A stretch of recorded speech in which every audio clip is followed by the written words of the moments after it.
You're listening to Four Things to Know, a WCCO daily news podcast.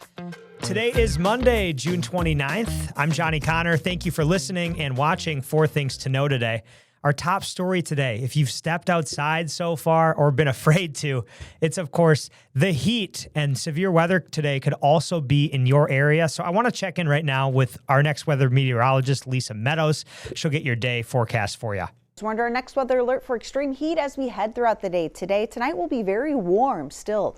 Low temp tonight dropping down to 73 in the metro area. Then as we head into tomorrow, high temps in the low 90s, dealing with humidity again as well. If you need a break from the heat today, Hennepin and Ramsey counties, they have online maps that show places where you can cool off for free. The list includes areas like libraries, community centers, malls, and of course, pools. That sounds really nice.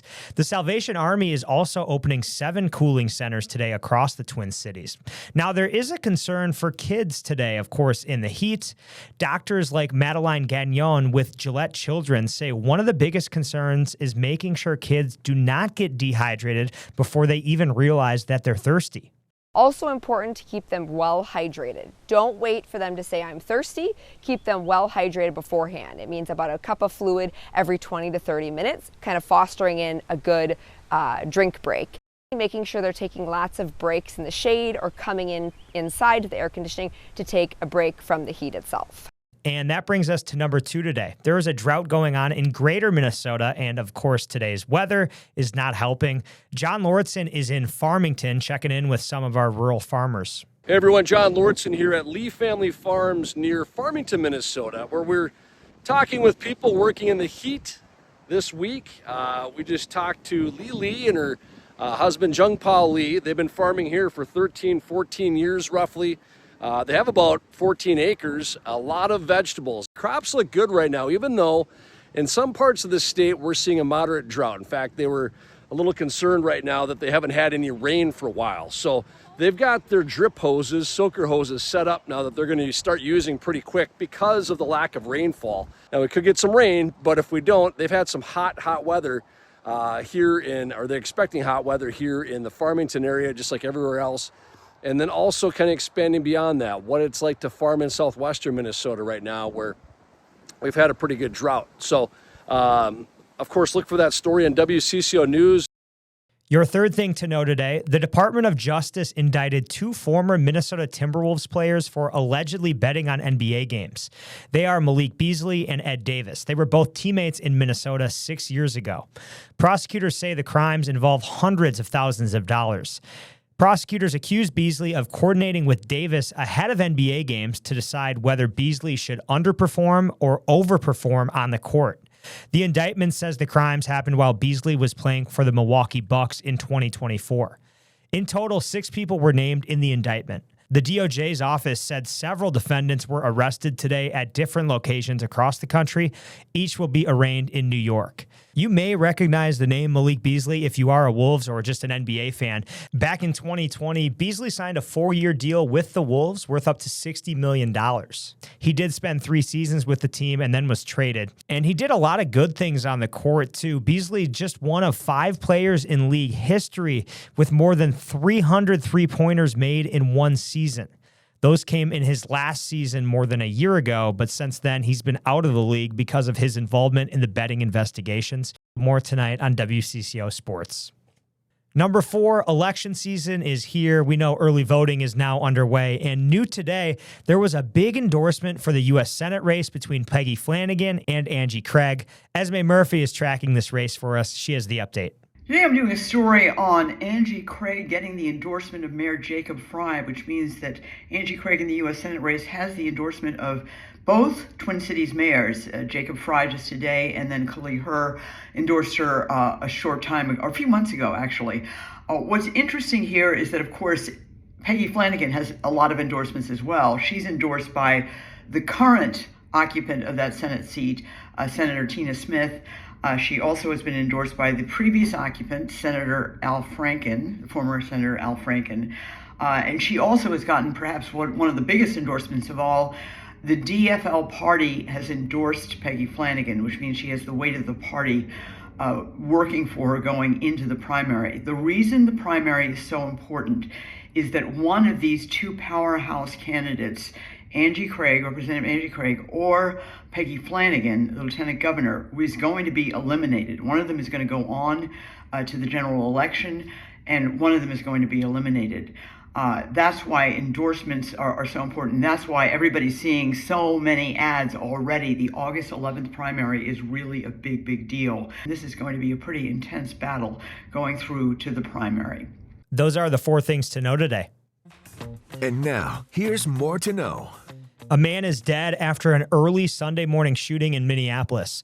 Police responded to Bloomington Avenue around 1 a.m. on Sunday after a shot spotter went off. That was followed by multiple 911 calls of a man on the ground. Officers arrived and say they immediately began life-saving measures, but the man later died at the hospital. Investigators say they found a gun next to him, as well as other evidence. No arrests have been made so far. And to another early Sunday morning shooting, a 15-year-old girl was hurt and 2 other teens were taken into custody. Minneapolis police say officers responded to Hennepin and Laurel Avenue just before 1:30 a.m. After police arrived, they found the girl with a non-life-threatening gunshot wound. She was taken to HCMC and is expected to survive. Shortly after, police say they brought in a 14 and 15-year-old boy based off a suspect description. More than 1,400 people are now confirmed dead in Venezuela after 2 devastating earthquakes. Tens of thousands of people are also missing, and rescue teams from around the world are now there. Here in Minnesota, many are finding ways to help, including Kraske Restaurant in St. Paul. Over the weekend, they posted to social media asking for donations to send to Venezuela. They collected more than 400 boxes and have now had to stop accepting because they actually ran out of space. The owner is Soleil Ramirez, and she still has family over there. She says they've lost everything. It's been very hard, personally, so I needed to, react as soon as we could because I don't want the pain to stop me. So we had a conversation for 10 minutes in a phone. We put a post, and the next day, the response was so big, was incredible. A heads up for Metro Transit commuters, if you ride the Blue Line, you will need to catch a bus instead. Yeah, starting today, 2 busy light rails will shut down for most of the summer. The Blue Line will shut down between Target Field and the Mall of America. The bus will serve as the train substitute that goes through mid-August. Same story over on the Green Line as well. That's on the West Bank to Target Field. That will shut down from July 1st through the 26th. It will also shut down for a couple days in mid-August. The Metro Transit is keeping it running, though, because there are some big events and concerts happening downtown, so that's why there's kind of 2 different breaks. It is a $175 million project that's been in the works for years, and those working on it say it's a massive undertaking. The longest-serving federal judge in Minnesota has died. Senior U.S. District Judge David Doty passed away Saturday at the age of 96. He was just 3 days shy of his 97th birthday. Doty was appointed by President Ronald Reagan in 1987. He served on the federal bench for nearly 4 decades and continued hearing cases until just a few months ago. The judge's colleagues say he earned a reputation for fairness, humility, and treating everyone with kindness. And before becoming a judge, Doty served as a Marine. He practiced law for 26 years and led both the Minnesota State and Hennepin County Bar Associations. He was also nationally known for overseeing landmark cases involving the NFL. And the league released a statement this morning saying, quote, Judge Doty devoted his life to public service and the law, presiding over NFL-related litigation for many years during his distinguished career. We express our sincere condolences to his family, friends, and colleagues. It will soon cost more to enroll at the University of Minnesota. The Board of Regents approved tuition costs for the 2027 school year. Non-residents will see an increase in 4.5% in costs. As for in-state residents, 3.8% increase. This marks the 6th straight year tuition has risen. The board also approved the sale of part of the Les Bolstad golf course.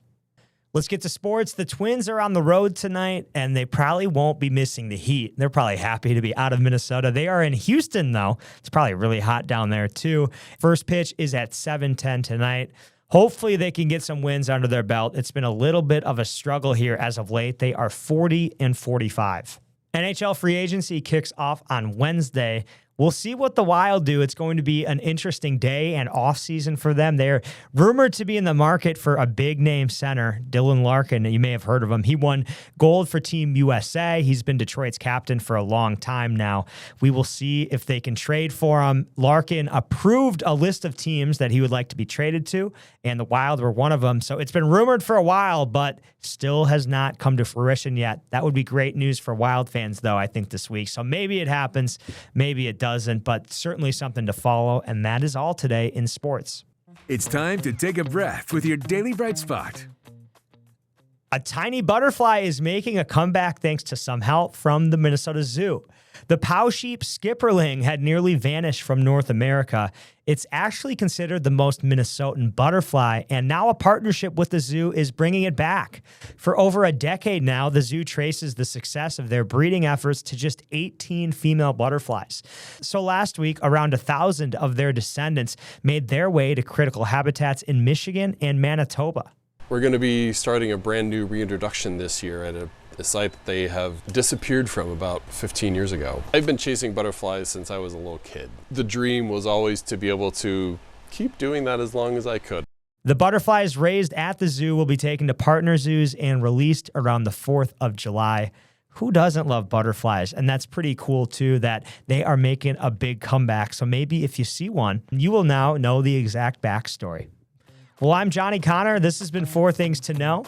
We are here with the news you need every weekday afternoon by 3 o'clock. Thanks so much for checking us out on YouTube today, for listening in your car or wherever you are, maybe on a run. We'll talk to you tomorrow. Have a great night, everybody. And yeah, stay cool. Listen to 4 Things to Know, a WCCO daily news podcast, wherever you get your podcasts. I'm Maria Lizignoli, and this podcast comes to you from the WCCO podcast studio. I'm Johnny Kahner, and this is where you'll find the latest news of the day with us on 4 Things to Know. I'm Mariel Mose, and I bring you the stories behind the female athletes redefining the game on women in sports. I'm Adam Duxter. Join me for a deep dive into faith and what it means to Minnesotans around the state on Bigger Than Belief. Stay in the know on the go with the WCCO podcast studio. Go to WCCO.com/podcasts.